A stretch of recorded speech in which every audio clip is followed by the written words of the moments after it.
Cours numéro 31. Quelques notions de base de la psychoanthropologie. Une remarque préalable. Dans un enseignement comme celui de la psychoanthropologie, chacun doit agir librement à partir de ce que lui-même a compris, et ne doit pas exiger des autres qu'ils comprennent à partir du niveau qui n'est pas encore le leur. Le niveau d'être se développe à partir de la façon d'appliquer ce qu'on a compris personnellement. La psychoanthropologie est une science qui étudie tout ce qui a trait à la conscience humaine et aux responsabilités de l'homme vis-à-vis de lui-même, des autres et du monde, une étude des valeurs réelles qui permet à l'être humain de situer son propre destin individuel dans l'ensemble de l'évolution de l'univers. L'être humain a une double nature, d'une part une nature matérielle, d'autre part une nature spirituelle. Il oscille en permanence entre ces deux natures. Même s'il développe sa nature supérieure, il doit cependant continuer à vivre sa vie terrestre comme tout être humain, c'est-à-dire penser, ressentir et agir en fonction de ses choix et de sa compréhension, mais il devient capable de prendre les choses qu'il vit d'un point de vue supérieur. À cette première dualité s'en rajoute une deuxième. L'être humain peut choisir d'agir soit de façon mécanique, ordinaire, conditionnée, soit de façon consciente, à partir d'une certaine idée de liberté intérieure. Pour acquérir cette liberté, un travail est nécessaire sur les pensées, les émotions, et même sur les instincts. Le premier travail consiste à se rendre compte à quel point le conditionnement est présent, à quel point nous réagissons automatiquement à un événement extérieur, comme une machine. Mais il est possible d'agir à partir d'un élément supérieur à cette mécanique, d'agir à partir de l'essence, qui, elle, est libre. Cet élément, l'essence, n'est au départ pas perceptible. Ce qui est perceptible, c'est toute cette partie mécanique, que nous appelons la personnalité, composée de tout ce qui a été mis en l'homme après sa naissance, son éducation, ses expériences de la vie, etc. Ensuite, le problème est que l'homme s'identifie à cette personnalité superficielle et n'a plus contact avec son essence qui était encore bien présente pendant les toutes premières années de la vie. Bien plus, il se prend pour quelqu'un d'unifié, alors qu'en réalité, il est composé d'une multitude de petits « moi », qui sont autant de facettes de lui qu'il projette en fonction des événements extérieurs ou des différentes personnes qu'il rencontre dans son entourage familial, professionnel. Envers certaines personnes, le comportement sera celui d'un bon père de famille, d'où, ailleurs, ce pourra être celui d'un tyran agressif. Il y a ainsi toute une gamme d'attitudes qui correspondent à autant de petits « moi », le moi paresseux, le moi vaniteux, le moi avide, le moi ergoteur, etc. D'instant en instant, ces moi se relaient pour diriger la personnalité, tantôt dans une direction, tantôt dans l'autre. Le moi qui veut maigrir est remplacé quelques minutes plus tard par le moi gourmand qui fait un petit écart. Souvent, le moi qui réagit à la situation extérieure qui se présente n'est pas celui qui est adapté à cette situation. Par exemple, au lieu d'utiliser le moi intelligent et de garder la tête froide, c'est le moi agacé qui se manifeste et qui fait prononcer des mots déplacés que l'on regrettera par la suite. Ou alors, dans une situation où il faudrait prendre ses jambes à son cou, nous sommes paralysés par la peur. Parfois, les décisions inadaptées d'un petit moi peuvent compromettre toute une vie. Comme on peut voir, la personnalité de l'être humain est complexe, et cela crée un certain chaos au niveau individuel, mais aussi dans la vie sociale ou économique. Le désordre extérieur est un reflet de ce que l'être humain vit intérieurement. C'est l'état normal de l'être humain.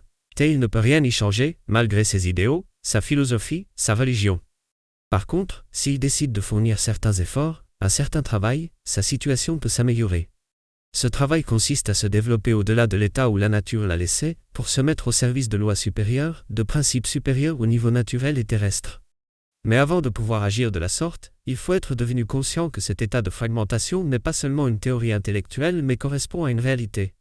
Et cette réalité peut être perçue d'une part comme un état intérieur individuel, mais elle peut aussi être perçue dans le monde extérieur comme étant à l'origine des crises, des guerres, des maladies. Pour sortir de cet état, la volonté seule ne suffit pas, il faut d'abord acquérir certaines connaissances, puis les mettre en pratique. Alors la conscience réelle peut se développer et on devient libre intérieurement. Cette liberté intérieure est différente de la liberté extérieure que l'homme cherche habituellement et qui, elle est impossible à atteindre, sauf pour de brefs instants. Au-delà des lois de l'homme ordinaire, qui sont celles de la naissance, de la croissance et de la mort, l'être humain peut se placer sous l'influence de lois plus élevées qui créent peu à peu en l'homme un corps plus spirituel, que l'on appelle parfois le deuxième corps, composé de substances beaucoup plus fines, capables de survivre à la mort. Il s'agit en effet de créer son âme immortelle, l'homme ne la possède pas au départ. L'être humain ordinaire n'est pas conscient en permanence. Son état habituel est celui de la conscience de veille, tout juste supérieur à celui du sommeil. Au-dessus de ces deux états existent encore deux niveaux de conscience, celui de conscience de soi, et celui de conscience objective, que l'homme ordinaire ne connaît pas de façon naturelle. Pour y accéder, il faut qu'il développe, grâce à un travail spécifique, ses centres supérieurs, centres émotionnels supérieurs et centres intellectuels supérieurs, qui ne sont qu'en germe chez l'homme ordinaire. Alors seulement l'action extérieure de l'homme ne part plus d'un état fragmenté mais d'une cohérence et d'une harmonie qui lui viennent de ces centres, ou de ce que nous avons appelé plus haut l'essence. À partir de ces centres supérieurs, il devient possible de faire des expériences au-delà des expériences terrestres ordinaires. C'est ce que dans certaines spiritualités on nomme l'éveil ou l'illumination. Le travail de développement de ces centres supérieurs nécessite d'avoir compris qu'il existe ces différents niveaux de conscience et d'avoir décidé de les atteindre. Ce travail ne peut se faire seul. Il est nécessaire de travailler avec d'autres qui ont le même but, au sein d'une école qui possède les connaissances suffisantes. Il faut aussi, en préalable au travail, avoir commencé à comprendre le fonctionnement de ces différents centres et les détecter en soi. Pour commencer à fonctionner à un niveau supérieur, il faut que les centres inférieurs travaillent ensemble, et on peut s'y exercer à travers des activités qui permettent ce fonctionnement simultané, tels les mouvements méditatifs ou certains travaux physiques avec d'autres. La condition de l'efficacité de ces activités est de garder présent à l'esprit le but pour lequel on les pratique. Alors pendant la pratique, grâce à l'attention, cette substance subtile d'âme et d'esprit peut se former. L'observation de soi, le rappel de soi seront des exercices essentiels, ainsi que la méditation ou certains exercices respiratoires. Mais cette mobilisation de l'énergie d'attention n'est pas facile, parce que constamment nous dépensons de l'énergie, dans le centre émotionnel, à cause des émotions négatives, qu'il faut apprendre à stopper immédiatement, dans le centre intellectuel, à cause des pensées mécaniques qui défilent sans cesse, et qu'on peut stopper également dans le centre physique, où se manifestent constamment des tensions, dans les épaules, les mâchoires, etc., qu'il faut apprendre à relâcher, ce que permet la pratique de la méditation par exemple, ou le training motogène. Il faut commencer là où c'est le plus facile, dans le physique, par exemple en évitant les mouvements inutiles, les paroles inutiles. Il s'agit de devenir maître de son attention. Cela commence par la conscience des impressions qui entrent en nous par les sens, par la vue, l'ouïe, le toucher, etc. Sans cette attention, il n'est pas possible d'apprendre, de connaître, et cela s'applique aux impressions extérieures aussi bien qu'au monde intérieur. Ce qui est intéressant dans la quatrième voie, c'est qu'il n'est pas nécessaire, pour la pratiquer, de s'enfermer dans un monastère, on peut la pratiquer dans sa vie quotidienne. Le quotidien permet le travail sur l'attention, partout et à tout moment. Il n'y a pas besoin de beaucoup de théorie pour pratiquer la quatrième voie. Quelques aspects cependant méritent d'être précisés. Au départ, il y avait l'unité absolue, au niveau du macrocosme et du microcosme. Puis des lois ont commencé à s'appliquer. La loi de la triade est à l'œuvre dans l'être humain comme partout. Selon cette loi, il y a toujours trois forces à l'œuvre, une force active, une force résistante, et une force d'équilibre, et ce quelle que soit l'action menée. Un autre principe est celui des niveaux. Plus on s'éloigne de l'absolu, plus la création se densifie, plus le niveau vibratoire est faible. Une autre loi, celle de l'octave, agit dans toute création, celle des mondes notamment. Selon cette loi, toute création passe par 7 étapes différentes, et dans ce processus, comme dans la gamme musicale, il y a 2 intervalles particuliers qui ne peuvent être franchis que grâce à un choc extérieur. En ce qui concerne l'échelle de la création des mondes, l'homme y occupe une place toute particulière. Il se situe dans la biosphère entre le monde minéral et le monde des planètes, et comble l'intervalle entre ces deux mondes, permettant à certaines énergies planétaires de terminer leur octave et d'entrer dans la Terre.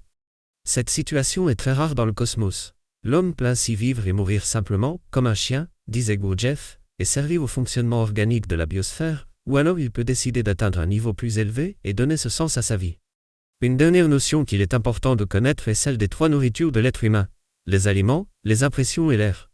Ces 3 nourritures se transforment dans l'être humain en suivant la loi de l'octave. En allant au bout de l'octave, il permet à des énergies plus subtiles d'exister en lui, substances qui nourrissent les centres supérieurs. Mais pour cela, il lui faut apporter, encore une fois, de l'énergie d'attention. En effet, si l'octave de la nourriture poursuit à peu près normalement son évolution, ce n'est pas le cas de l'air et surtout des impressions, auxquelles il manque cette énergie de conscience pour se transformer. Au niveau des impressions, le travail sur la présence aux impressions qui entrent en nous, et le travail sur les émotions négatives, travail d'acceptation de ce qui ne peut être changé notamment, appelé aussi souffrance volontaire dans l'enseignement de Gurdjieff. Si on commence à prendre conscience, grâce à un travail sur soi, que tout ce qui a été dit plus haut n'est pas une théorie, mais une réalité, alors il devient évident qu'il faut faire quelque chose pour sortir de notre état, de se mettre sur un chemin d'évolution pour en sortir, et ce chemin deviendra une aide et donnera un sens à la vie. Gurdjieff donnait 5 pistes pour évoluer: satisfaire ses besoins physiques, émotionnels et intellectuels, satisfaire son besoin d'évoluer, de se perfectionner, vouloir en connaître toujours plus sur le monde, sur les autres, sur soi-même, apprendre en toute occasion à compenser au plus vite toutes les dettes envers le reste de l'humanité. Son karma en fait aider à l'évolution et à la réalisation de tous les humains, et au-delà, de toutes les créatures, de toute la création.